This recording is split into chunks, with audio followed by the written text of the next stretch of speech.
السلام علیکم ورحمۃ اللہ۔ ناظرین، آج کی اس ویڈیو میں ہم بات کریں گے حضرت زکریہ علیہ السلام کے بارے میں۔ دوستو، اگر ہمارے چینل کو سبسکرائب نہیں کیا تو سبسکرائب کر لیں تاکہ نئی ویڈیو کی انفارمیشن آپ تک پہنچتی رہیں۔ دوستو، اللہ تبارک و تعالیٰ نے حضرت زکریہ علیہ السلام کو قوم بنی اسرائیل میں پیغمبر بنا کر مبعوث کیا تھا۔ حضرت زکریہ علیہ السلام اللہ تبارک و تعالیٰ کے معزز اور جلیل القدر پیغمبر ہیں۔ ایک روایت میں ہے کہ آپ حضرت ہود علیہ السلام کی اولاد میں سے ہیں۔ دن گزرتے گئے، حضرت ابراہیم اور یعقوب کی اولاد میں سے کچھ نیک لوگ پیدا ہوئے، ان کو آل عمران کے نام سے یاد کیا جاتا ہے۔ حضرت زکریہ کی بیوی یحییٰ کی والدہ اور مریم علیہ السلام کی والدہ حنا دونوں حقیقی بہنیں تھیں۔ زکریہ علیہ السلام مریم علیہ السلام کے رشتے میں خالو تھے۔ عمران کی بیوی نے منت مانی تھی جو بچہ پیدا ہوگا اس کو بیت المقدس کی خدمت کے لیے وقف کر دیں گے۔ حضرت مریم علیہ السلام کی پیدائش کے بعد ان کو بیت المقدس لایا گیا تو ان کی کفالت کی ذمہ داری اللہ تبارک و تعالیٰ نے حضرت زکریہ علیہ السلام پر ڈالی۔ آپ بنی اسرائیل میں معزز مانے جاتے تھے۔ آپ کی کفالت میں حضرت مریم علیہ السلام نے بہت اچھی پرورش پائی۔ وہ نیک، بہت عبادت گزار اور سچ بولنے والی تھیں۔ سورہ آل عمران میں اللہ تبارک و تعالیٰ نے اس کا ذکر فرمایا۔ حضرت زکریہ علیہ السلام جب کبھی ان کے پاس جاتے تو کھانا پاتے تو ایک دن پوچھنے لگے کہ یہ کھانا تمہارے پاس کہاں سے آتا ہے؟ تو آپ نے فرمایا کہ خدا کے پاس سے۔ اللہ جس کو چاہتا ہے بے شمار رزق دیتا ہے۔ بخاری و مسلم، ترمذی و نسائی کی حدیث میں ہے، اللہ کے رسول صلی اللہ علیہ وسلم نے ارشاد فرمایا، مریم علیہ السلام اپنے زمانے میں سب سے افضل عورت تھیں اور اس زمانے میں حضرت خدیجہ رضی اللہ تعالیٰ عنہا سب سے افضل عورت ہیں۔ اولاد کی خواہش۔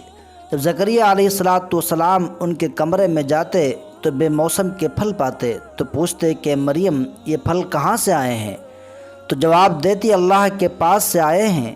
زکریہ علیہ السلام نے ان کی فضیلت دیکھی تو ان کے دل میں بھی اولاد کی خواہش پیدا ہوئی اور اس وقت تک وہ بے اولاد تھے اور عمر 100 سال سے زائد تھی۔ بیوی 90 سال کی تھیں۔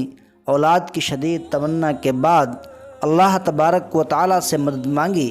اس کا ذکر اللہ نے قرآن میں کیا ہے۔ تمہارے پروردگار کی مہربانی کا بیان ہے جو اس نے اپنے بندے زکریہ پر کی تھی، جو میری اور اولاد یعقوب کی میراث کا مالک ہے۔ اے میرے پروردگار، اس کو خوشتوا بنا۔ زکریہ علیہ السلام اپنے دور میں اکیلے ہی نبی تھے۔ ان کے دور میں کوئی قابل آدمی نہ تھا، تو ہم نے ان کی پکار سن لی اور ان کو یحییٰ بخشا۔ یہ لوگ لپک لپک کر نیکیاں کرتے اور ہمیں امید سے پکارتے اور ہمارے آگے عاجزی کیا کرتے تھے۔ دعا کی قبولیت۔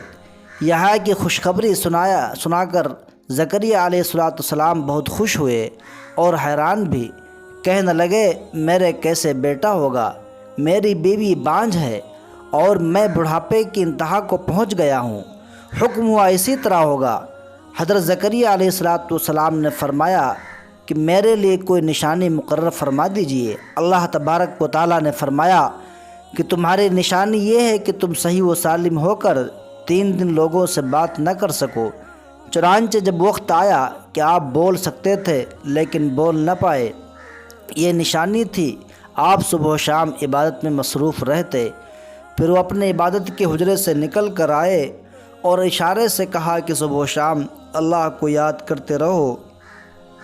سورہ آل عمران میں ذکر فرمایا کہ وہ بھی کھڑے ہو کر نماز پڑھ رہے تھے کہ ایک فرشتے نے آواز دی کہ اے زکریہ، تمہیں یحییٰ کی بشارت دیتا ہے کہ خدا تم کو یحییٰ کی بشارت دیتا ہے جو خدا کے فیض یعنی عیسیٰ علیہ السلام کی تصدیق کریں گے اور سردار ہوں گے اور عورتوں سے رغبت نہ رکھیں گے اور خدا کے پیغمبر اور نیکوکاروں میں ہوں گے۔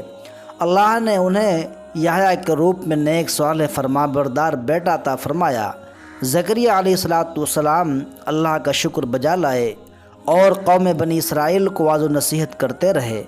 بنی اسرائیل کی خباثت۔ جب بنی اسرائیل نے حضرت زکریہ علیہ السلام کو مارنے کا قصد کیا تو ظالموں سے بچنے کے لیے ایک درخت کے کھوکھلے تنے میں چھپ گئے اور آپ کو کہیں نہ پایا تو شیطان جو وہیں پر موجود تھا اس نے کہا کہ وہ وہاں ہیں، ان کو شہید کر دیا گیا۔